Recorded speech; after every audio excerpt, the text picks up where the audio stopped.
Hello everyone, welcome back to my channel. और हम MP set 2024 के क्वेश्चंस को सॉल्व कर रहे थे और हमने क्वेश्चन नंबर 80 तक कंप्लीट कर लिया था अपने पिछले वीडियो में। अगर आपने वो नहीं देखा है तो आप पहले वो सारे वीडियोस आप देख लो। हमने क्वेश्चन नंबर 80 तक कंप्लीट कर लिया था और आज से हम शुरू करेंगे क्वेश्चन नंबर 81 से। ओके, अच्छा आप लोगों की बहुत रिक्वेस्ट आ रही है कि मुझे मतलब इम्पॉर्टेंट टॉपिक्स क्या हैं एमपी सेट के, उसके ऊपर एक वीडियो बनाना चाहिए। तो मैं उसके ऊपर एक मतलब कम टाइम में आपको कैसे आप प्रिपरेशन कर सकते हो, क्या क्या टॉपिक इम्पॉर्टेंट है और इजी और इम्पॉर्टेंट टॉपिक, इसके ऊपर मैं बहुत जल्दी एक वीडियो बनाने वाली हूँ। और जितनी जल्दी हो सके मैं इसको अपलोड करने की कोशिश करूँगी ताकि आप मतलब एग्ज़ाम्स में आपको वो हेल्प कर सके। ओके, सो नाउ स्टार्ट करते हैं।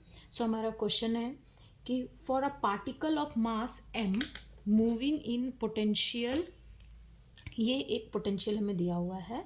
बोल रहा है कि for a particle of mass m, एक मास m का पार्टिकल है, वो क्या कर रहा है, वो मूविंग इन पोटेंशियल, ये पोटेंशियल में वो पार्टिकल मूव कर रहा है। ये जो पोटेंशियल हमें दिया हुआ है, हमें क्या फाइंड करना है कि the ground state energy estimated by W के बी मेथड। हाँ, वो जे डब्ल्यू के बी मेथड आपने पढ़ा होगा ना क्वांटम में, तो वही इसको यूज़ करना है उस मेथड को, और हमें इसका ग्राउंड स्टेट एनर्जी को हमें फाइंड करना है। ठीक है, तो मैं पहले आपको मतलब थोड़ा सा बता देती हूँ कि जो डब्ल्यू के बी मेथड होता है, डब्ल्यू के बी मेथड जो होता है, सॉरी जे डब्ल्यू के बी, इसको एक्चुअल पूरा तो होता है जे डब्ल्यू के बी। तो इसमें हम मतलब ग्राउंड स्टेट की एनर्जी को ही निकालते हैं। इसको हम यूज़ करके अगर कोई भी एक पोटेंशियल दिया हुआ है, हाँ, तो उस पोटेंशियल का हम मतलब उसका जो ग्राउंड स्टेट क्या होगा, ठीक है, ये चीज़ को ही हम निकालते हैं डब्ल्यू के बी मेथड को यूज़ करके। क्लियर? तो यहाँ पे भी यही पूछा है कि इसको यूज़ करके हमें मतलब अगर इसकी जगह कोई और भी पोटेंशियल दिया होता तो हम जे डब्ल्यू के बी मेथड को यूज़ करते तो हम उसकी ग्राउंड स्टेट एनर्जी को ही निकाल सकते हैं। तो यहाँ पे ये चीज़ तो यहाँ पे दी हुई है। और तो जैसा कि आपको पता है, क्योंकि आपने क्वांटम में पढ़ा होगा इस मेथड के बारे में, लेकिन ये मेथड ना थोड़ा लेंदी है। क्योंकि यहाँ पे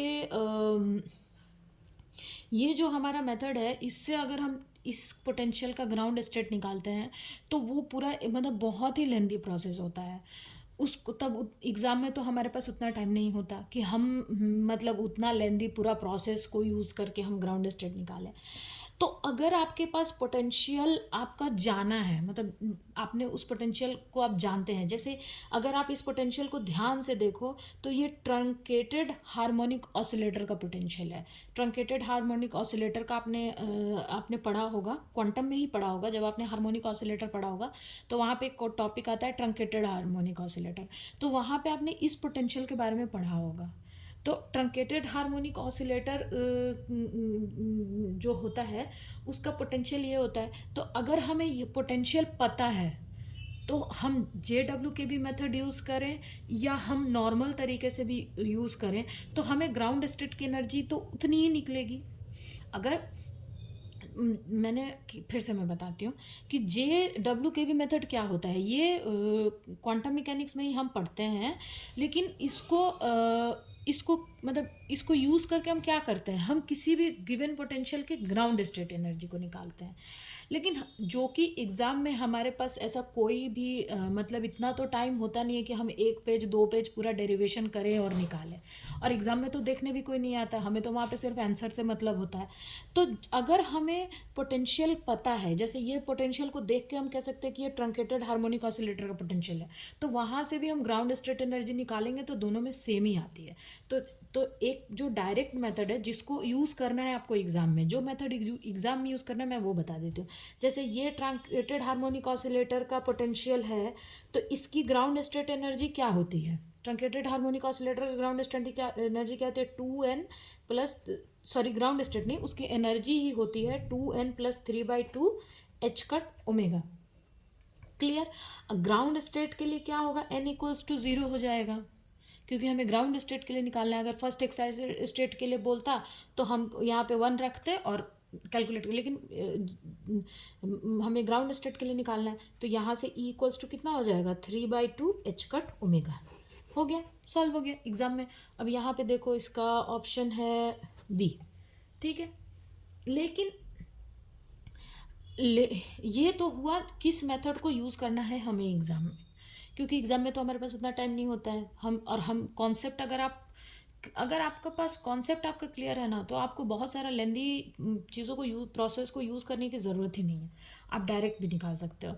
तो जैसे जब आप पढ़ोगे, मतलब जब आप क्वांटम जब आप शुरू मतलब पढ़ोगे, तो वहाँ पे कुछ कुछ पोटेंशियल है, जैसे particle moving in infinite square well, harmonic oscillator, hydrogen atom का जो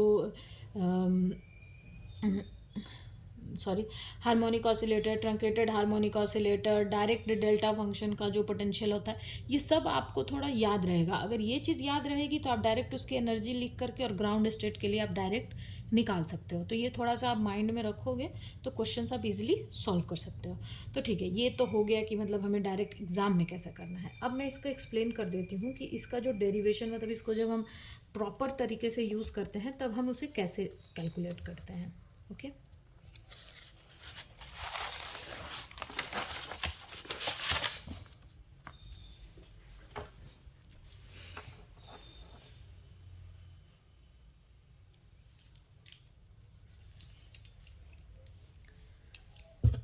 सो हम फर्स्ट इसको यहाँ पे लिखते हैं, क्लियर।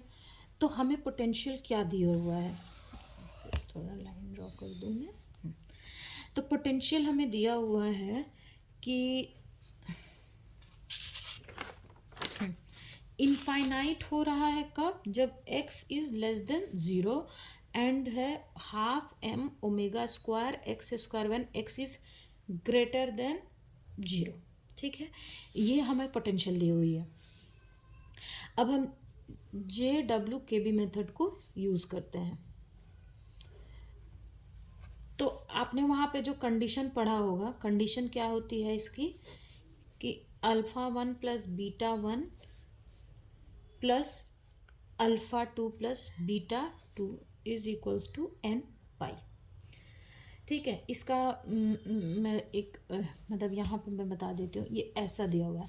अगर x लेस 0 है तो पोटेंशियल कितनी इनफाइनाइट, तो x इधर साइड में तो ये कुछ नहीं होगा, लेकिन x की जगह पे तो ऐसे होगा ना। ट्रंकेटेड का क्या मतलब है, ट्रंकेटेड हार्मोनिक ऑसिलेटर का मतलब, ट्रंकेटेड मतलब कटा हुआ है, ठीक है। तो यहाँ पे जैसे हार्मोनिक ऑसिलेटर ये होता है, और ट्रंकेटेड हार्मोनिक का ग्राफ, हार्मोनिक ऑसिलेटर का ग्राफ ये होता है, और ट्रंकेटेड हार्मोनिक ऑसिलेटर का ग्राफ ये होता है, ठीक है। इसको मान लो मैं पॉइंट ए बोल देती हूँ। तो कंडीशन क्या होती है, α1 + β1 + α2 + β2 इज n π, ठीक है। अब हमारे पास दूसरा जो कंडीशन आता है वो क्या होता है कि बीटा इज इक्वल्स टू 0। ये 0 कब होगा, if classical turning point, classical turning point lies at infinite, और बीटा इज इक्वल्स टू π/4 कब होगा, इफ क्लासिकल टर्निंग पॉइंट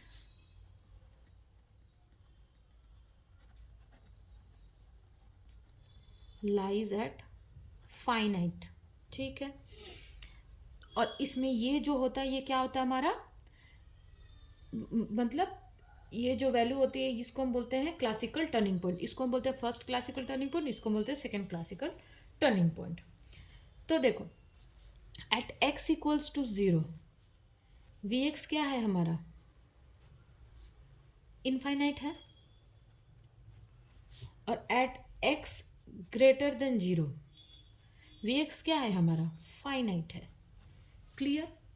तो बीटा इज, तो इसके लिए इस वाले कंडीशन में क्या हो जाएगा, मैंने क्या बोला कि अगर क्लासिकल टर्निंग पॉइंट इनफाइनाइट पे है तो बीटा की वैल्यू 0 होगी, और अगर क्लासिकल टर्निंग पॉइंट इनफाइनाइट है यहाँ पे बता देती हूँ, अगर क्लासिकल टर्निंग पॉइंट इनफाइनाइट है, फाइनाइट है, तो बीटा की वैल्यू π/4 होगी, और अगर क्लासिकल टर्निंग पॉइंट इनफाइनाइट है तो बीटा की वैल्यू क्या होगी हमारी, 0 होगी। क्लियर। तो यहाँ पे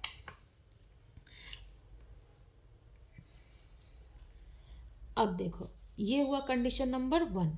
कंडीशन 2 क्या होता है, half H cut 0 to x px dx plus half H cut x to a, मतलब 0 से x पे जाएगा और x से a पे, और ये px dx plus β1 β2 is equals to n+1 pi. Clear. अच्छा, ये यहाँ पे कभी ये n पाई होता है, कभी ये n+1 पाई होता है। कब ये 1, जब यहाँ पे मैं लिख देती हूँ कि जब θ1 + θ2 क्या हो, n पाई हो, यानी n किससे शुरू हो, 1 2 3, मतलब इससे n से शुरू हो, और यही θ1 + θ2 होता है n+1 पाई। कब, जब n जो है वो 0 1 2 मतलब 0 से स्टार्ट हो। तो देखो यहाँ पे ग्राउंड स्टेट की जो हमारी एनर्जी है वो हमारा n = 0 से शुरू है। मतलब जैसे ग्राउंड, जैसे मैंने पहले आपको बताया था कि जो यहाँ पे जो मतलब जैसे हार्मोनिक ऑसिलेटर में जो एनर्जी होती है वो n = 0 से शुरू होती है, लेकिन वही पोटेंशियल बॉक्स में n = 1 से शुरू होती है। तो जब पोटेंशियल बॉक्स, अगर पोटेंशियल बॉक्स की जब बात आएगी तब हम n पाई रखेंगे, लेकिन यहाँ पे किस चीज़ की बात हो रही है, यहाँ पे बात हो रही है हार्मोनिक ऑसिलेटर की। तो ये n = 0 से शुरू होगा, तो यहाँ पे n+1 पाई हम रखेंगे। ये जो कंडीशन होती है इसमें, ठीक है।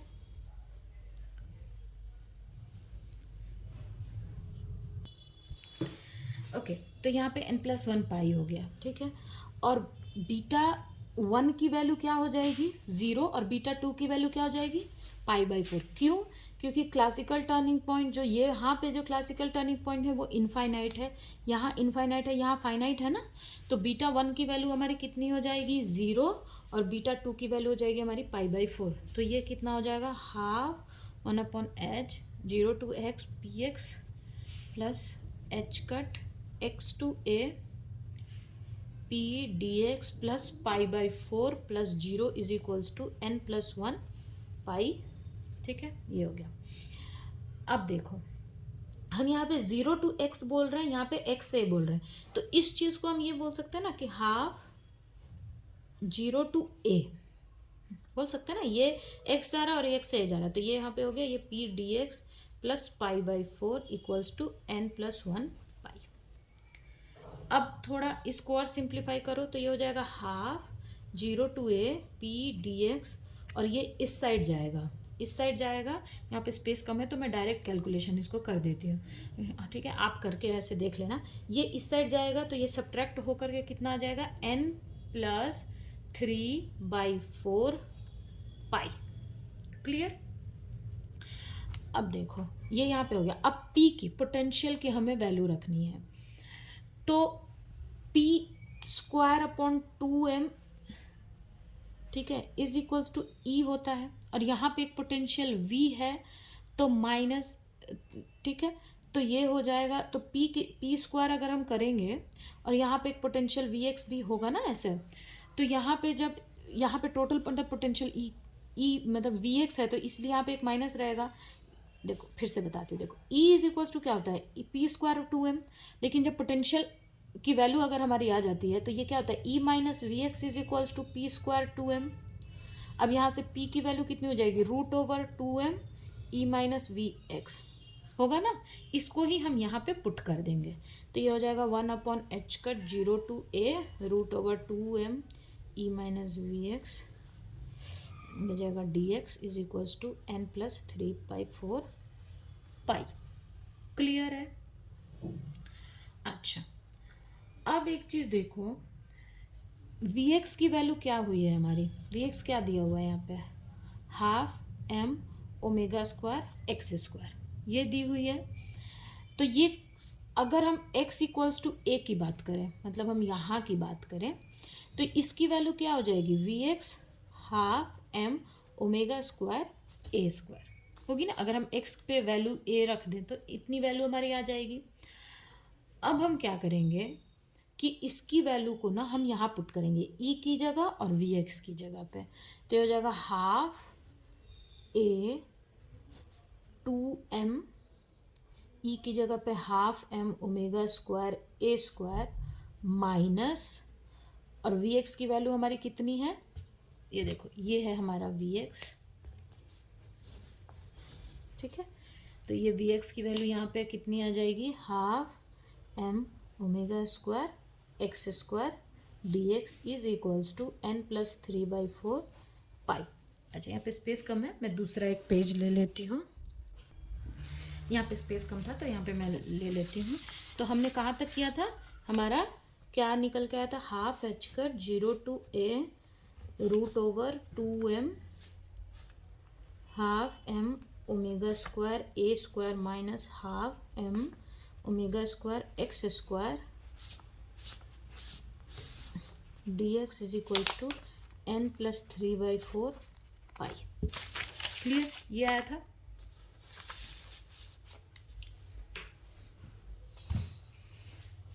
ना अब देखो यहाँ पे अगर हम हाफ कॉमन लें तो ये तो कैंसिल हो जाएगा, ये एम स्क्वायर हो जाएगा। तो इसको थोड़ा सा और सॉल्व कर लो, 0 to a,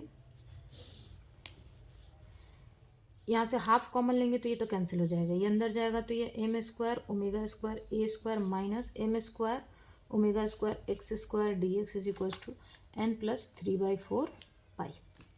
और इसको थोड़ा सॉल्व करो तो देखो यहाँ पे ये एम स्क्वायर है ओमेगा स्क्वायर है ए स्क्वायर है एम स्क्वायर है ओमेगा स्क्वायर है एक्स स्क्वायर। तो यहाँ से हम एम स्क्वायर और ओमेगा स्क्वायर बाहर लेंगे तो ये रूट है, तो बाहर आकर के ये कितना हो जाएगा, m omega 0 to a root over a square minus x square d x is equals to n plus 3/4 pi. अब इसको, इस इंटीग्रेशन को हमको सॉल्व करना है, तो इसको मैं ले लेती हूँ आई बोल देती हूँ। ठीक है, इसको मैं आई बोल देती हूँ। तो आई इज इक्वल्स टू हमारा कितना हो गया, इसको बोल दो इक्वेशन नंबर 2।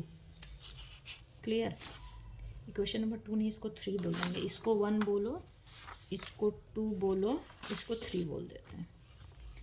तो आई इज इक्वल्स टू हमारा कितना हो जाएगा, 0 to a root over a square minus x square d x. अब इसको सॉल्व करते हैं।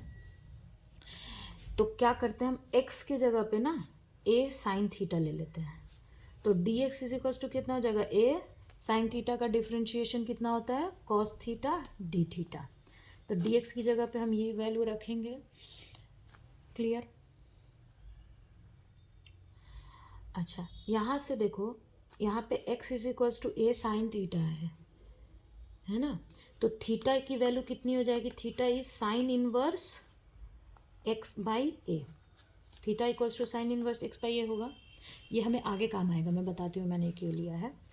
अब देखो m, इसको सॉल्व करें तो 0 से ए स्क्वायर, इसकी जगह पे A square sine square theta और ये A cos theta D theta. Clear, अब यहाँ से एक ए ले लेंगे और ये ए तो बाहर आ गया, तो ये ए स्क्वायर हो गया 0 to a 1 minus sign square theta is, और यहाँ पे एक कॉस है। ठीक है, तो ये हो जाएगा तुम्हारा कॉस स्क्वायर और ये कॉस स्क्वायर, तो ये टोटल हमारा हो जाएगा, ए स्क्वायर तो बाहर ले लिया, cos square theta D theta. Clear, अब देखो यहाँ पे थीटा की वैल्यू हमें लिमिट भी चेंज करना होगा। तो जब हम यहाँ पे x की मतलब 0 रखेंगे तो थीटा की वैल्यू कितनी आ जाएगी, 0। और जब हम a रखेंगे x की जगह पे, जब हम यहाँ पे देखो x इक्वल्स टू, जब हमने 0 रखा तो थीटा इक्वल्स टू 0 आया, और जब हमने x इक्वल्स टू a रखा तो थीटा इज इक्वल्स टू कितना आ गया, 1 है ना, साइन इनवर्स 1, तो ये हो जाएगा π/2। तो इंटीग्रेशन 0 to π/2, यहाँ भी π/2 होगा। यहाँ पे मैंने लिमिट चेंज नहीं किया था, ये लिमिट चेंज करना पड़ेगा। क्लियर, अब इसको करो तो ये हो जाएगा ए स्क्वायर 0 to π/2। अब ये cos square theta is equals to क्या होता है, 1 प्लस कॉस 2 थीटा बाई 2, ये होता है ना, 1 plus cos 2 theta by 2 D theta. थोड़ा अब इसको सॉल्व करें तो ये 2 हाफ है तो ये बाहर आ जाएगा, तो ये a² 2 और इसका इंटीग्रेशन करो तो ये 1 का तो थीटा और ये कॉस का तो ये कितना हो जाएगा, कॉस का साइन, कॉस का इंटीग्रेशन तो -sin2θ/2 और ये 0 से π/2। क्लियर। अब देखो लिमिट रखो तो ये π/2 हो जाएगा, तो a² 2 π/2 माइनस ये π/2 है तो π/2 करेंगे तो ये पाई हो जाएगा, तो साइन पाई 0 और यहाँ भी 0 0 तो ये पूरा टोटल 0, तो ये कितना हो जाएगा a² π/4। ये आ गया ना a² π/4। अब हम इसकी वैल्यू को यहाँ पुट कर देंगे तो ये हो जाएगा 12m ओमेगा, ये इंटीग्रेशन की वैल्यू कितनी आई है a² π/4 is equals to n+3/4 pi. Clear. ये पाई से पाई कैंसिल हो गया, ये कितना हो जाएगा m omega h⁻4 is equals to n+3/4 ये हुआ। अब इसको हमको थोड़ा सॉल्व करना है। क्लियर। तो सॉल्व करें। अच्छा यहाँ पे एक a² भी है। अच्छा हमें इसको सॉल्व करके एनर्जी की वैल्यू हमारी कितनी है 12m ओमेगा² a², इस फॉर्म में लेके आना है। इसको सॉल्व करके इस फॉर्म में लेके आना है क्योंकि तभी तो वो एनर्जी की वैल्यू होगी ना। तो करो, तो यहाँ पे ये 4 है तो 2, ये इसको हम 2 यहाँ पे लिख देते हैं और ये ऐसे हो जाएगा m ओमेगा a²/h और ये 2 हो जाएगा n+3/4। अब इस 2 को ना मैं यहाँ भेज देती हूँ। क्लियर। तो जगह 12m ओमेगा है ना, हाँ ओमेगा a² और यहाँ पे h कट ले लो तो हो जाएगा 2n+3/2। मैंने ये 2 को यहाँ भेज दिया और h कट को भी यहाँ भेज दिया। अब देखो यहाँ पे एक ही ओमेगा है तो यहाँ पे 2 मतलब ट्वाइस करने के लिए, मतलब इसका स्क्वायर करने के लिए यहाँ भी एक ओमेगा से मल्टीप्लाई करना पड़ेगा, तो क्योंकि हमें तो एनर्जी की हमारी ये वैल्यू है ना, तो हमें तो ये वैल्यू लेके आनी है। हमारी एनर्जी की वैल्यू क्या है E = 12m ओमेगा² a², तो हमें एनर्जी की तो ये वैल्यू लेके आनी है। तो यहाँ पे एक ओमेगा को मल्टीप्लाई करेंगे तो ये हो जाएगा 12m omega a² is equals to 2n+3/2 h⁻. Clear. ये वैल्यू आ गई। इसको हम क्या बोल रहे हैं एनर्जी, तो ये E = कितना हो गया 2n+3/2 h⁻. अब एनर्जी की वैल्यू हमारी आ गई, मतलब ग्राउंड स्टेट एनर्जी हमारी, सॉरी एनर्जी हमारी ये है। अब हमें क्या करना है, हमें ग्राउंड स्टेट एनर्जी कैलकुलेट करना है। तो E = कितना हो गया 3/2 h⁻. क्लियर। यानी कि हमने यहाँ से किस चीज़ क्या कर लिया, ग्राउंड स्टेट एनर्जी कैलकुलेट कर ली, जे मतलब WKB मेथड को यूज़ करके। क्लियर। अच्छा मैंने थोड़ा सा स्टार्टिंग में ये बोला था कि हम WKB मेथड को यूज़ करके ग्राउंड स्टेट एनर्जी को कैलकुलेट करते हैं, उसको मैं थोड़ा सा सॉरी मतलब मैंने वो ग्राउंड स्टेट एनर्जी बोल दिया था, नहीं हम वहाँ से एनर्जी को कैलकुलेट करते हैं। ठीक है। और फिर ग्राउंड स्टेट के लिए एनर्जी हम निकालते हैं। वहाँ पे शायद मैंने ये बोल दिया था कि हम वहाँ से ग्राउंड स्टेट एनर्जी कैलकुलेट करते हैं, नहीं ऐसा नहीं होता है। हम वहाँ से एनर्जी कैलकुलेट करते हैं और वहाँ फिर एनर्जी में n की वैल्यू 0 रख के ग्राउंड स्टेट की या फिर ऐसे कैलकुलेट करते हैं। क्लियर। अच्छा मैं इसे एक बार और एक्सप्लेन कर देती हूँ और उसके लिए I am so sorry, I am extremely sorry. मैंने थोड़ा वहाँ पे मतलब गलत बोल दिया था। वहाँ पे मुझे बोलना चाहिए था कि वो हम एनर्जी को कैलकुलेट करते हैं, मैंने वहाँ पे शायद ग्राउंड स्टेट एनर्जी बोल दिया, तो उसके लिए आई एम सॉरी। अच्छा मैं फिर से इसको एक बार एक्सप्लेन कर देती हूँ क्वेश्चन में क्या था और हमने क्या कैलकुलेट किया। देखो क्वेश्चन में दिया था कि एक पार्टिकल है वो मूव कर रहा है इस पोटेंशियल में, उसकी हमें ग्राउंड स्टेट एनर्जी कैलकुलेट करनी है WKB मेथड को यूज़ करके। तो मैंने बोला था कि डब्ल्यू के बी मेथड को यूज़ करके हम पोटेंशियल की एनर्जी निकाल सकते हैं, ठीक है। लेकिन जो कि प्रोसेस बहुत लेंदी है, जब उस प्रोसेस मतलब उस मेथड को यूज़ करके एनर्जी कैलकुलेट करने का प्रोसेस हमें बहुत लेंदी है। तो जो कि अगर हमें पोटेंशियल की पहचान पहले हो जाती है, अगर हम पोटेंशियल को देख के पहचान लेते हैं कि कौन सा पोटेंशियल है, स्क्वायर वेल पोटेंशियल है या इनफाइनाइट स्क्वायर का पोटेंशियल है या डायरेक्ट डेल्टा का मतलब है या हार्मोनिक ऑसिलेटर है या ट्रंकेटेड हार्मोनिक, तो उसकी एनर्जी का वैल्यू हमें ऑलरेडी पता होता है क्योंकि क्वांटम में हमने पढ़ा हुआ है। तो यहाँ पे ये पोटेंशियल देख करके हमें पता चल रहा है कि ये ट्रंकेटेड हार्मोनिक ऑसिलेटर है। तो हमें इतना मेथड एग्जाम में इतना मेथड यूज़ करने की ज़रूरत ही नहीं है। हम क्या करेंगे, डायरेक्ट यहाँ से एनर्जी की वैल्यू लिख करके ग्राउंड स्टेट के लिए n=0 करके यहाँ से निकाल लेंगे। अच्छा, ये तो हो गया कि जब मतलब एक समय। दूसरा, मैंने यहाँ पे प्रॉपर मेथड से इस प्रॉब्लम को सॉल्व किया है। क्लियर? मैंने यहाँ पे सबसे पहले पोटेंशियल लिखा। इसमें दो कंडीशन होती है। पहला कंडीशन होता है कि टर्निंग पॉइंट की वैल्यू क्या होगी, तो ये होती है α1 + β1 α2 β2 = n पाई। अगर टर्निंग पॉइंट इनफाइनाइट पे लाई करता है तो बीटा की वैल्यू 0 होती है। अगर टर्निंग पॉइंट फाइनाइट पे लाई करता है तो बीटा की वैल्यू π/4 होती है। तो यहाँ पे क्या है कि यहाँ पे एक टर्निंग पॉइंट तो इनफाइनाइट पे है, लेकिन एक टर्निंग पॉइंट हमारा कहाँ पे है, एक टर्निंग पॉइंट हमारा फाइनाइट पे है। तो एक बीटा मतलब इसकी वैल्यू तो 0 होगी, लेकिन इसकी वैल्यू हमारे पास एक π/4 होगी। नाउ कंडीशन नंबर 2 होता है, ये इंटीग्रेशन का है कि half H cut 0 to x p dx plus half H cut half नहीं 1/h कट, यहाँ भी 1/h cut 0 to x p dx plus 1/h cut x से a px dx और ये β1 β2 n+1 पाई। अच्छा, मैंने यहाँ पे बताया कि n+1 हम कब लेते हैं, जब हमारे पास n की वैल्यू 0 से शुरू होती है। अगर हमें n की वैल्यू 1 से शुरू करनी है तब तो हम n पाई लेंगे, लेकिन अगर हमें n की वैल्यू 0 से शुरू करनी है तो हम यहाँ पर n+1 पाई लेंगे, ठीक है। और मैंने ऊपर ही बताया था कि फाइनाइट अगर पोटेंशियल है तो π/4 होगा, इनफाइनाइट है तो 0 होगा। तो यहाँ पे ये 0 हो गया, यहाँ पे π/4 हो गया। अच्छा, यहाँ पे इंटीग्रेशन 0 से x और x से a है, तो इसको मैंने डायरेक्ट 0 से a ले लिया है, ये π/4 या n। अब यहाँ पे देखो कि पोटेंशियल की वैल्यू मतलब एनर्जी की वैल्यू हम नॉर्मल में जब सिर्फ मतलब पोटेंशियल हमारे पास 0 होता है, मतलब पोटेंशियल कुछ नहीं होता है, तब हमारे पास एनर्जी की ये वैल्यू होती है। लेकिन अगर पोटेंशियल आ गया तो E - Vx p² 2m ये होता है। फिर हमने यहाँ पे p की वैल्यू रखी, फिर E की वैल्यू रखी, ये हमारे पास E की वैल्यू है, ठीक है। x = वहाँ पे E की वैल्यू है और ये हमारे Vx की वैल्यू है। ये दोनों वैल्यू को हमने रखा और उसके बाद यहाँ पे हमने सिंपल इंटीग्रेशन सॉल्व किया।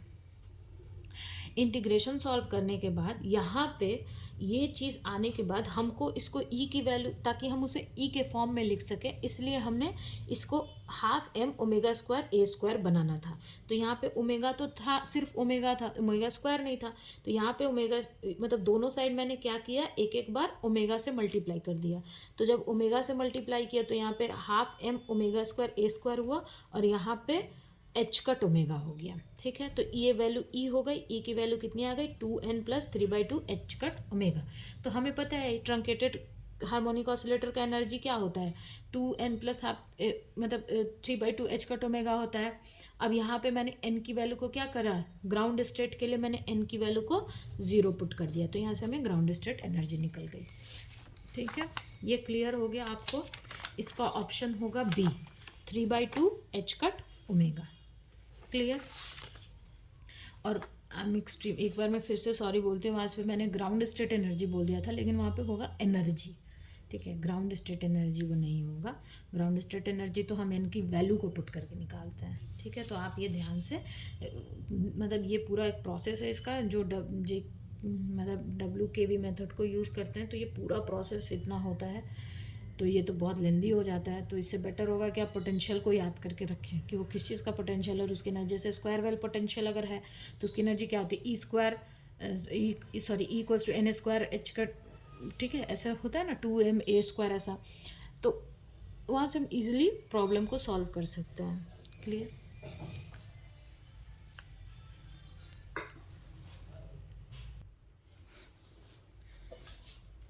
वो मैं जो ग्राउंड स्टेट एनर्जी बोल रही थी ना, वो वेरिएशनल मेथड में होता है कि वहाँ पे हम ग्राउंड स्टेट एनर्जी को कैलकुलेट करते हैं.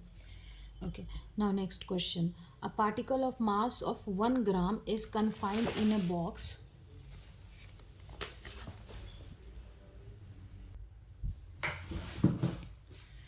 A particle of mass of 1 gram is confined in a box of length 1 centimeter. The minimum kinetic energy of the particle will be. ठीक है, तो अभी मैं बता रही थी ना particle in confined in a potential box वाला, तो वो वही प्रॉब्लम है इसमें. ठीक है, तो यहाँ पे दिया हुआ है कि मास कितना है पार्टिकल का. मास ऑफ अ पार्टिकल 1 ग्राम है. ठीक है, और यहाँ पे ये जूल में है. क्लियर है. तो पहले हमें इसे स्टैंडर्ड फॉर्म में कन्वर्ट करना होगा. तो ये 1 ग्राम में, तो पहले हम इसे केजी में कन्वर्ट करेंगे. तो ये 1 × 10⁻³ kg. और लेंथ कितनी दी हुई है बॉक्स की 1 सेंटीमीटर. तो लेंथ को मान लो मैं ए बोल देती हूँ. ठीक है, जैसे बॉक्स ऐसा रहता है ना, तो 0 to A रहता है, तो ये लेंथ है. ठीक है, ये वाली लेंथ की वो बात कर रहे हैं, यहाँ से यहाँ तक की, तो इसको मैं ए बोल देती हूँ. तो ये 1 सेंटीमीटर है, तो that is equals to 1 × 10⁻² metre, क्योंकि हमें जूल में निकालना है इसलिए हम इसे स्टैंडर्ड फॉर्म में लिख रहे हैं. तो यहाँ पे देखो दिया हुआ है कि मास तो हमें दिया हुआ है और बॉक्स की लेंथ भी दी हुई है, लेकिन हमें मिनिमम काइनेटिक एनर्जी पूछ रहा है. तो जब पार्टिकल कन्फाइंड इन अ बॉक्स, इस चीज़ का पार्टिकल कन्फाइंड इन अ बॉक्स, ये हमने क्वांटम में पढ़ा था कि जब एक पार्टिकल एक बॉक्स में कन्फाइंड है जिसका लेंथ इतना है, मतलब ए लेंथ है, तो उसकी एनर्जी हमने पढ़ी थी ना कि E = n² h²/2m² ये पढ़ी थी ना हमने एनर्जी. है, तो यहाँ पे काइनेटिक एनर्जी ही है ये. ठीक है,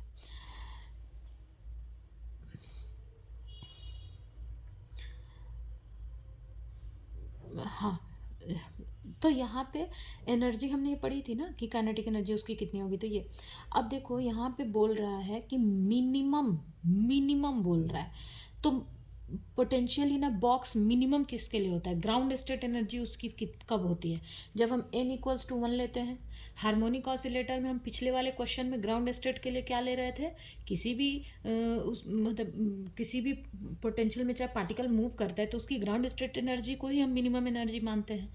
तो यहाँ वहाँ पे हम क्या ले रहे थे? n = 0. लेकिन यहाँ पे हम क्या लेते हैं? n = 1. मतलब मिनिमम एनर्जी निकालना, यानी कि ground state energy. Ground state कब आएगा? जब हम n = 1 लेंगे, तो n की वैल्यू 1 हो जाएगी. तब हम यहाँ पे अब देखो वैल्यू को रखेंगे, तो ये हो जाएगा 1 का स्क्वायर. पाई है तो 3 × 3.14 का स्क्वायर. एच कट है. ठीक है, तो एच कट की वैल्यू कितनी होती है? एच कट है ये, तो एच कट की वैल्यू होती है 1.05 × 10⁻34 जूल पर सेकेंड. ठीक है, तो ये हो जाएगा 1.05 × 10⁻34 इसका स्क्वायर. 2m कितना है हमारा? 1 × 10⁻3 1 × 10⁻3. और लेंथ कितनी है? 1 × 10⁻2 का स्क्वायर. ठीक है, अब इसको आप सॉल्व करो तो ये हो जाएगा इसका स्क्वायर. ये पहले हम 10 का पावर में सॉल्व कर लेते हैं. ठीक है, तो वैसे तो एग्ज़ाम में हमारे पास कैलकुलेटर नहीं होता है, तो मैं बता देती हूँ इजी तरीका. मतलब एग्ज़ाम में जो कि हमारे पास कैलकुलेटर नहीं होता, तो उसको सॉल्व करने का क्या होता है ना, सबसे पहले जैसे देखो यहाँ पे पावर 50 है, 61 है, 71 है, 61 है, यहाँ -61 है, यहाँ पे 61 है. एग्ज़ाम में ऐसे कैलकुलेशन मतलब टफ हो जाए या बहुत लेंदी हो जाए तो एग्ज़ाम में कैलकुलेटर, सेट के एग्ज़ाम में कैलकुलेटर तो होता नहीं, नेट के एग्ज़ाम में होता है पर सेट में नहीं होता, और टाइम भी बहुत ज़्यादा रहता है. तो सबसे पहले अगर ऐसा क्वेश्चन आ जाए ना, तो इसको हम कैसे सॉल्व करेंगे. देखो यहाँ पे क्या है, सारे पावर डिफरेंट हैं, तो हमारा टेंशन वैसे भी ख़त्म है. अगर हम यहाँ पे पावर कैलकुलेट कर लें तो पावर, दूसरी चीज़ है कि पावर में डिफरेंस भी बहुत ज़्यादा है. अगर ऐसा होता है कि जैसे यहाँ पे 61 है तो 62 होता, 63 होता, तब हमें कन्फ्यूजन हो सकती थी. लेकिन यहाँ पे क्या है, पावर -50 -61 -71 और +61 है. तो अभी क्या है, तो अगर हम पावर जान लें तो क्वेश्चन को बाकी उसके सॉल्व करने की हमें आवश्यकता ही नहीं है। और पावर क्या है, अगर अप्रॉक्सीमेटली पावर भी आ जाए तो भी आप यहाँ से आराम से सॉल्व कर सकते हो, आपको इतना डिफ़िकल्ट मतलब नहीं करना पड़ेगा। क्यों? क्योंकि यहाँ 71 है, 61 है, अगर ऐसा होता 61 -61 -62 -63 तब प्रॉब्लम हो सकती थी कि अगर डेसिमल लेफ्ट या राइट मूव किया तो फिर गड़बड़ हो जाएगी। लेकिन यहाँ पे तो कोई चांस ही नहीं है, तो सिंपली इसको हम कैसे सॉल्व करेंगे बिना कैलकुलेटर के? देखो 3.14 है, इसका स्क्वायर, इसमें कोई 10 का पावर नहीं है, छोड़ दो। ये 1.5 है, इसका स्क्वायर, ठीक है। लेकिन यहाँ पे 10 टू द पावर -34 का स्क्वायर है, तो इसको हम क्या लिख लेंगे? 10 टू द पावर -868 हो गया, ठीक है। ये हो गया 2, ये 1 टू द पावर 10.3 है, और 10 टू द पावर -3 है, और ये 10 टू द पावर -2, स्क्वायर करेंगे तो 10 टू द पावर -4, तो ये टोटल को जो कितना हो जाएगा? 10 टू द पावर -7। अब इसको हम यहाँ लेके जाएं तो ये कितना हो जाएगा? 10 टू द पावर -61 हो गया, सॉल्व हो गया। अब देखो इसमें से 10 टू द पावर -61 किसका आ रहा है? Answer number B. तो एग्ज़ाम में हमें ऐसे ही ट्रिक्स को यूज़ करना है ताकि हम जल्दी से जल्दी कैलकुलेशन फटाक से, अगर हम इस सब चीज़ों को कर, क्योंकि देखो यहाँ पे बेस सबका 5 है, मतलब 5 इंटू है, 5 इंटू 5 इंटू 5 इंटू, तो यानी कि आंसर हमारा 5 ही आएगा, मतलब जो भी हमारा। और इसको आप कैलकुलेटर में डाल के देखोगे तो ये 5.4 into 10 to the power -61 joule ही आएगा इसका आंसर, ठीक है। अब ये, हाँ, प्रॉब्लम कब होती? जब यहाँ पे 5 इंटू 10 टू द पावर -61 होता, फिर 5 इंटू 10 टू द पावर -62 -63 -64, तो वैसे प्रॉब्लम में हमें टोटल कैलकुलेशन करने की आवश्यकता होती, क्योंकि वहाँ पे डेसिमल एक लेफ्ट या राइट मुड़ा तो हमारा पूरा प्रॉब्लम ही चेंज हो जाएगा। लेकिन यहाँ पे ऐसा नहीं है, तो हम यहाँ पे इस ट्रिक को यूज़ करेंगे, मतलब सिर्फ पावर का कैलकुलेशन करेंगे, बेस को हम छोड़ देंगे। Clear?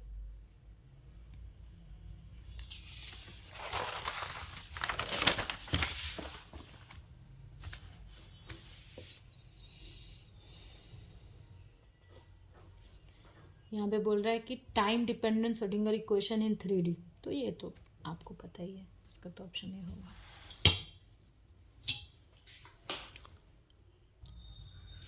Okay, now next question है कि the probability of 3D electron, कौन सा electron? 3D electron for hydrogen atom in this range. Clear है? इलेक्ट्रॉन कौन सा है? 3D, रेंज क्या है? 0 to R0, ठीक है। देखो इस क्वेश्चन में जो, मतलब ये क्वेश्चन को जब हम सॉल्व करेंगे तो इसमें, अच्छा मैं करती हूँ तब बताती जाती हूँ, ठीक है। तो 3D का मतलब क्या हो जाएगा कि R32, D का क्या वैल्यू होता है?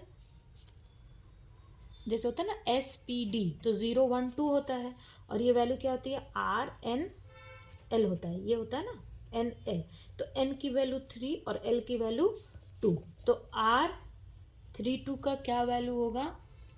2√2 27√5 ZR A0 square e to the power -ZR3 A0 Z3 A0 3/2।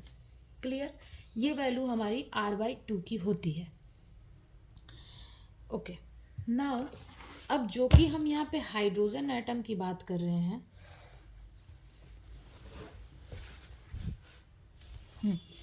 जो कि हम यहाँ पे हाइड्रोजन एटम की बात करें तो Z = 1 हो जाएगा। क्लियर?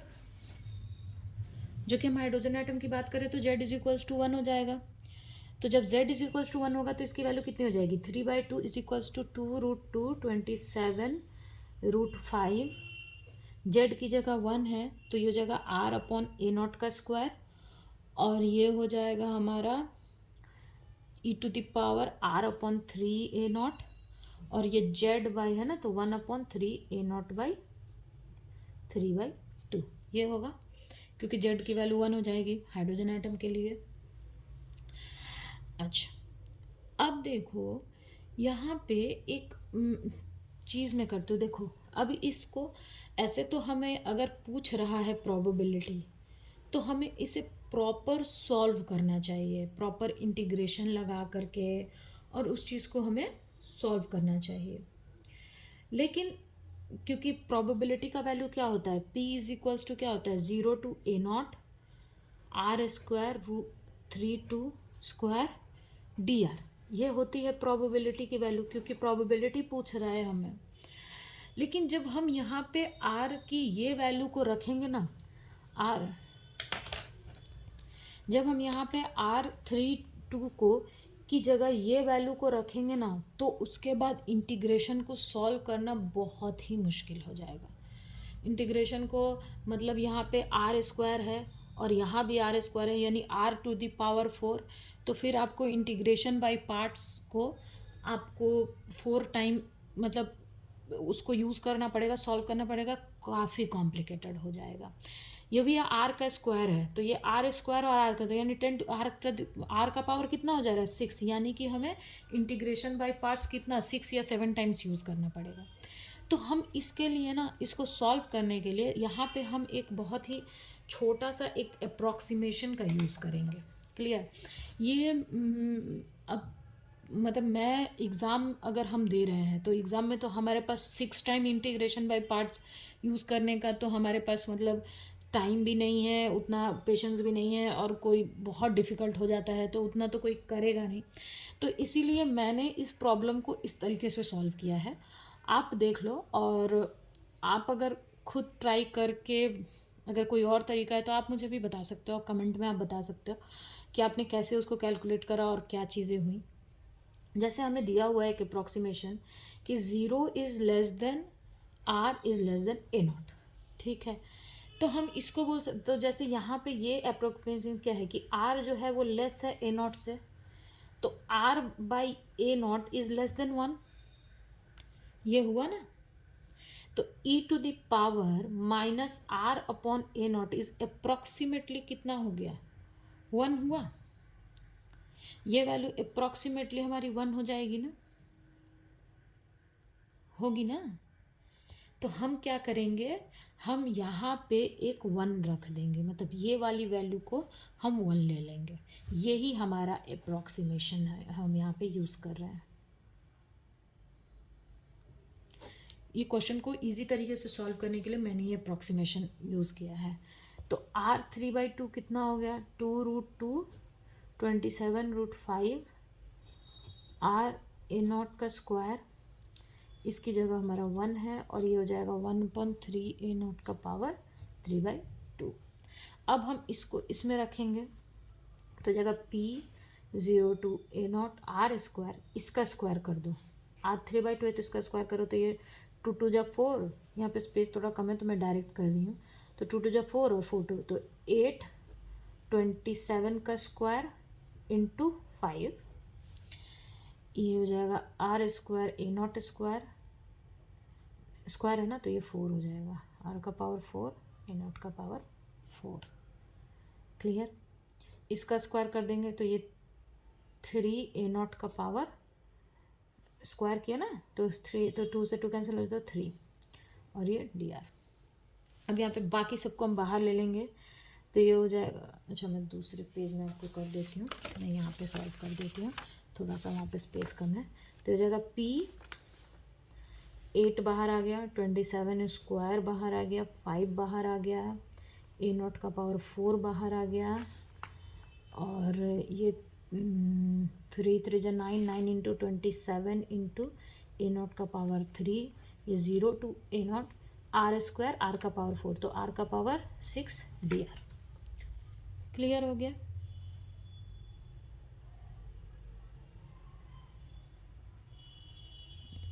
मैं कुछ गड़बड़ तो नहीं कर रही हूँ ना, फिर से एक बार चेक कर लेते हैं। तो ये स्क्वायर है, करेंगे तो ये 4 होगा, ठीक तो है, ठीक है। ओके, सो ये r⁻6 है। क्लियर? अब इसको आप सॉल्व करो तो ये हो जाएगा 8 27 का पावर, मतलब ये स्क्वायर है और यहाँ पे 27, तो ये 3 हो जाएगा।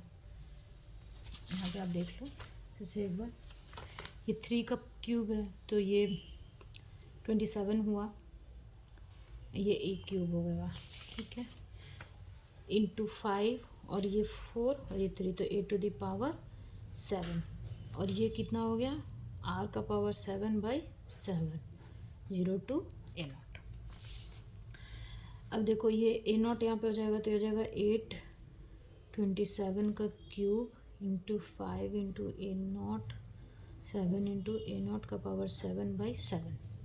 अब इसको हम कैंसिल कर देंगे तो हो जाएगा 827 क्यूब इंटू 5 इंटू 7, ठीक है। अब इसको हम सॉल्व करेंगे, ठीक है।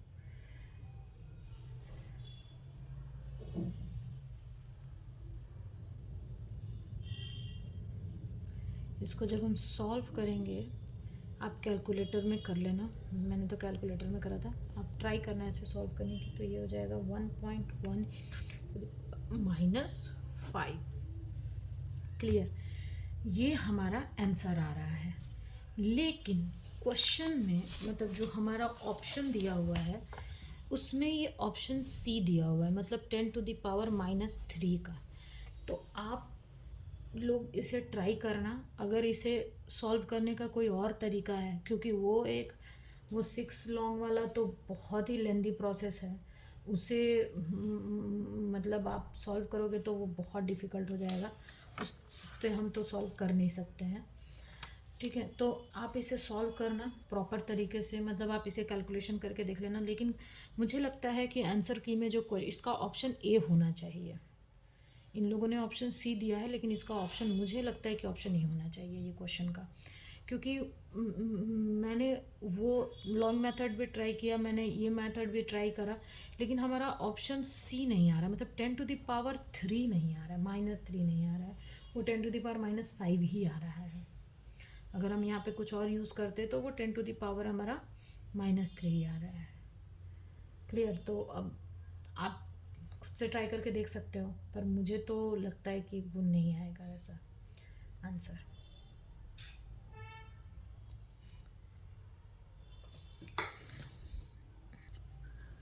अच्छा, आप लोगों को लग सकता है कि मैम यहाँ पे गामा फंक्शन यूज़ करके हम डायरेक्ट, लेकिन यहाँ पे गामा फंक्शन इसलिए नहीं होगा क्योंकि लिमिट, यहाँ गामा फंक्शन में लिमिट इनफाइनाइट होती है, यहाँ पे मतलब इनफाइनाइट इंटीग्रेशन का होता है, तो यहाँ पे तो इनफाइनाइट है, तो गामा फंक्शन भी नहीं लगेगा। आप ये अप्रॉक्सीमेशन लगा कर देख सकते हो, पर यहाँ पे मेरा तो नहीं आ रहा। अगर आप में से किसी का आता है तो आप प्लीज़ मुझे कमेंट बॉक्स में इसका आप बता देना कि आपने इसको कैसे सॉल्व किया और आपकी आंसर एक्चुअल में क्या आ रहा है। पर मुझे लग रहा है इसका आंसर ए होना चाहिए। ऑप्शन में सी दिया है, ठीक है, पर मुझे लगता है इसका ए होना चाहिए आंसर। तो अगर आप किसी का आंसर सी आता है, आप लोग अगर ट्राई करते हो और आप में से किसी का आंसर सी आता है, तो प्लीज़ आप मुझे कमेंट बॉक्स में उसका मतलब बताएं कि आपको कैसे आंसर सी आता है, और मैंने अगर कुछ किया है तो मैंने कहाँ गलती की है, आप मुझे बता सकते हैं। क्लियर ना, नेक्स्ट क्वेश्चन पे चलते हैं। नेक्स्ट क्वेश्चन में हमारा है कि the value of fine structure constant alpha of a hydrogen atom. तो ये तो बहुत सिंपल है, 1/37 होता है, ये अल्फ़ा की वैल्यू 1/37, सॉरी 1/137, ठीक है, ये होता है। तो ये तो क्वेश्चन बहुत ओके ना। क्वेश्चन नंबर 86 है कि इसमें जी फैक्टर निकालना है किसका, 2p½ का। तो जे की वैल्यू कितनी हो जाएगी, जे की वैल्यू हो जाएगी हमारी half, L is equals to S P है, तो मतलब 0 1 है तो 1, ठीक है, एल की वैल्यू है, और एस की वैल्यू हमारी कितनी हो जाएगी, एस की वैल्यू भी हमारी हो जाएगी, जे इज इक्वल्स टू क्या होता है, एल प्लस एस होता है। जे की वैल्यू हमारी कितनी है, हाफ, एल की वैल्यू 1, तो एस की वैल्यू मॉड होगा, तो एस इज इक्वल्स टू कितना हो जाएगा, हाफ, ठीक है। तो अब यहाँ पे जी की वैल्यू क्या होती है, जी इज इक्वल्स टू होता है 1 plus J plus 1 minus L plus 1 plus S plus 1 divided by 2जे प्लस 1। अब यहाँ पे आप एल की वैल्यू रख दो, जे की वैल्यू रखो, सॉरी 1, जे की value half 1/2 plus 1 minus L की वैल्यू 1 1 प्लस 1 प्लस एस की value half half plus one divided by 2 half half plus one. इसको जब आप सॉल्व करोगे तो जे की वैल्यू हमारी, जी की वैल्यू हमारी कितनी आ जाएगी, जी की वैल्यू आ जाएगी हमारी 2/3। तो ऑप्शन कौन सा हुआ, डी, करेक्ट। नाउ इसमें बोल रहा है कि the correct value of Poisson's bracket between position and momentum is, तो पॉइजन्स ब्रैकेट का क्या होता है, 1। ये तो आपको पता ही है, तो इसका ऑप्शन होगा सी।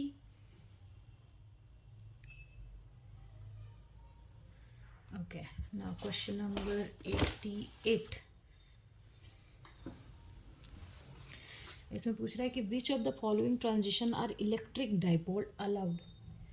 अच्छा, इलेक्ट्रिक डाइपोल अलाउड के लिए जो सिलेक्शन रूल होता है वो आपको इसके लिए याद होना चाहिए, ठीक है। जो सिलेक्शन रूल क्या होता है, ट्रांजिशन इलेक्ट्रिक पोल अलाउड है या नहीं, उसके लिए सिलेक्शन रूल क्या होता है, डेल्टा एस जीरो होना चाहिए, delta L is equal to होता चाहिए ±1 and delta J equals to होना चाहिए 0 ±1। क्लियर, ये होता है हमारा सिलेक्शन रूल। तो अब हम देखते हैं कि इसमें से कौन सा ऑप्शन हमारे इस सिलेक्शन रूल को सेटिस्फाई करता है। ये सिलेक्शन रूल आप याद करो कि इलेक्ट्रिक डाइपोल के लिए कौन कौन सा होता है, डेल्टा एस जीरो होना चाहिए, डेल्टा एल ±1 होना चाहिए, डेल्टा जे जीरो और ±1 होना चाहिए। अब इसमें से देखें कौन सा जो ट्रांजिशन है वो इस सिलेक्शन रूल को सेटिस्फाई करता है। तो पहले लेते हैं ऑप्शन नंबर ए। तो ये 1s से कहाँ जा रहा है, 2s में, यानी यहाँ पे L की वैल्यू क्या है, इसके लिए L की वैल्यू 0 है, इसके लिए भी L की वैल्यू 0 है। तो डेल्टा L की वैल्यू कितनी होनी चाहिए, प्लस या -1 होनी चाहिए, तो ये नहीं होगा। ऑप्शन बी लेते हैं। तो S से किस में जा रहा है, 2p में। तो L इज इक्वल्स टू कितना है, 0, L इक्वल्स टू 1। तो डेल्टा L की वैल्यू तो 1 हो गई, ठीक है। J का यहाँ पे कोई बात नहीं है, मतलब J तो यहाँ पे दिया हुआ नहीं है ना, N की वैल्यू दी हुई है, तो N के बारे में यहाँ पे कुछ दिया ही नहीं है और S भी नहीं है, तो हम सिर्फ L के लिए देखेंगे। तो ये तो सेटिस्फाई कर गया। नाउ C में देखते हैं। तो 3s से कहाँ जा रहा है, 5d में, यानी L इक्वल्स टू 0 और L इक्वल्स टू 2। तो यहाँ पे डेल्टा L की वैल्यू क्या होगी, 2, तो ये नहीं होगा। ऑल ऑफ दिस ये भी नहीं होगा, तो इसका ऑप्शन क्या होगा, बी करेक्ट है, ठीक है। नाउ ये पूछ रहा है करेक्ट रिलेशन इज, ये करेक्ट है, ये करेक्ट है, ये दोनों करेक्ट है या इसमें से कोई भी करेक्ट नहीं है। तो इसका जो जनरल फॉर्मूला क्या होता है, जनरल फॉर्मूला होता है LI LJ is equals to IH cut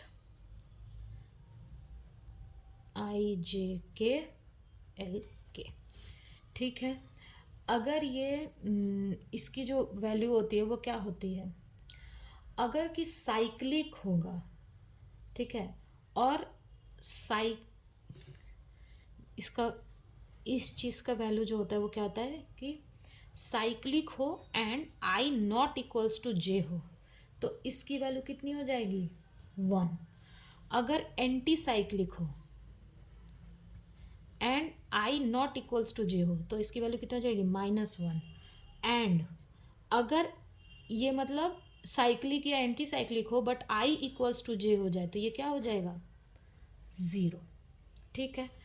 तो अब देखते हैं कि क्या होता है। तो यहाँ पे एक्स वाई है और यहाँ पे एक्स है, जबकि यहाँ पे अगर एक्स होगा और यहाँ पे वाई होगा, आई एच कट हो गया। अब देखो एक्स वाई जेड, तो ये साइक्लिक है, एक्स वाई है, तो यहाँ पे क्या होना चाहिए था, एक्स वाई है, तो यहाँ साइक्लिक है, मतलब एक्स और वाई है, तो यहाँ पे क्या होना चाहिए था, एल, यहाँ पे एल जेड होना चाहिए था, ठीक है। तो यहाँ पे एल एक्स है, तो ये रिलेशन हमारा गलत है। अब देखो दूसरा क्या है कि एल वाई एल जेड है, यानी कि वाई और जेड है, यानी कि साइक्लिक है, तो यहाँ पे हमारा क्या आना चाहिए, एक्स आना चाहिए ना,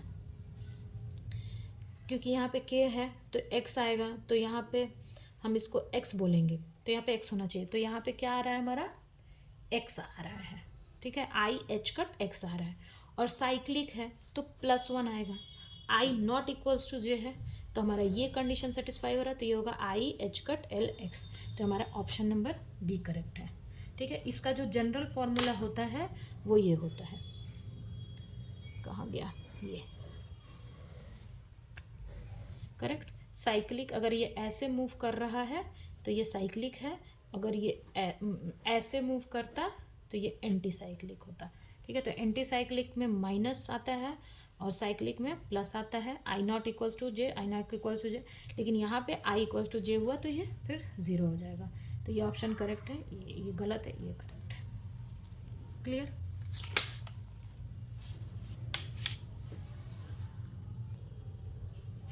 ओके, मैं फिर से एक बार बोल देती हूँ, शायद वो कैमरे में दिख नहीं रहा था। तो देखो, ये जो रिलेशन होता है इसका एग्जैक्ट फार्मूला, जो जनरल फार्मूला होता है वो क्या होता है, L I L J is equals to I H cut I J K, और ये कैप एल के होता है। ठीक है, इसका क्या कंडीशन होता है, आई जे के का, अगर ये साइक्लिक है और आई नॉट इक्वल्स टू जे है तो +1 आएगा इसकी जगह पे। अगर ये एंटी साइक्लिक है और आई नॉट इक्वल्स टू जे है तो इसकी जगह पे -1 आएगा। लेकिन अगर आई इक्वल्स टू जे हो गया तो इसकी जगह पे 0 आएगा। अब देखते हैं कि इसमें से कौन सा ऑप्शन इस कंडीशन को सेटिस्फाई करता है। तो यहाँ पे एक्स और वाई है, यानी कि साइक्लिक है, तो यहाँ पे क्या होना चाहिए था, 1, और यहाँ पे एल जेड होना चाहिए था, तो यहाँ पे एल एक्स है, तो ये सेटिस्फाई नहीं करेगा। ये ऑप्शन में देखो वाई जेड है, यानी कि साइक्लिक है, वाई से जेड में जा रहा है, साइक्लिक है, तो यहाँ पे क्या होना चाहिए था, एक्स। ठीक है, एक्स है, साइक्लिक है तो +1 होना चाहिए था, यानी कि ये ऑप्शन सही होगा। ये both of A and B तो करेक्ट नहीं है, तो ठीक है, यहाँ पे हमें पता करना था कि इनमें से कौन सा रिलेशन करेक्ट है। तो ये हमारा जनरल वैल्यू है, इसमें हम इस कंडीशन को देख के रखेंगे कौन सा सेटिस्फाई कर रहा है, तो यहाँ पे हमारा मतलब ऑप्शन नंबर बी सेटिस्फाई कर रहा है। क्लियर? ना, हमारा क्वेश्चन नंबर क्या है, 90। The normalised wave function for a particle in a box. Particle in a box का नॉर्मलाइज्ड वेव फंक्शन क्या होता है, √/2a sin n pi x upon a, ये होता है। तो ऑप्शन बी करेक्ट है हमारा। अच्छा, ये क्वेश्चन में मैं बता देती हूँ कि particle in a box, particle in a infinite box, square potential, इन सब का वेव फंक्शन अगर आप याद रख लेते हो ना कि मतलब क्या होता है, तो क्वेश्चन हर बार मतलब या तो नॉर्मलाइजेशन करने के लिए आ जाएगा, ठीक है, कि ए की वैल्यू निकालो, या नॉर्मलाइज्ड मतलब इसमें से कौन सा नॉर्मलाइज्ड है ये निकालने के लिए आ जाएगा। तो अगर आप नॉर्मलाइज्ड वेव फंक्शन याद करते हो तो आपको एग्जाम में बहुत बेनिफिट मिल सकता है। ओके ना, आज के लिए हम इतना ही करते हैं, कल बाकी करेंगे। Okay, thank you. और प्लीज़ मेरे चैनल को आप सब्सक्राइब कर दो, लाइक कर दो। अगर आप चाहते हो कि मैं किसी एक पर्टिकुलर वीडियो मतलब टॉपिक पे वीडियो बनाऊं तो आप उसे भी आप मुझे सजेस्ट कर सकते हो। अगर मैंने कुछ वीडियो में अगर मैंने कोई इन्फॉर्मेशन आपको गलत दी है, या कोई फार्मूला मैंने गलत बोल दिया है, या कोई मैंने बात गलत बोल दिया है, तो आप उसे भी कमेंट में आप मेंशन कर सकते हो, ताकि मैं नेक्स्ट में उस चीज़ को मैं इस चीज़ को ध्यान रखूँगी कि मतलब मैंने क्या गलत बोल दिया या क्या मैंने गलत कर दिया, ताकि मैं नेक्स्ट वीडियो में उसे करेक्ट कर सकूँ, ताकि सबको मेरा ये चैनल का मेरा एक ही मोटिवेशन है, या इस चैनल का मेरा एक ही मोटो है कि मुझे आपको फिज़िक्स को समझाना है, और ऐसे समझाना है ताकि आप फिज़िक्स से प्यार करो।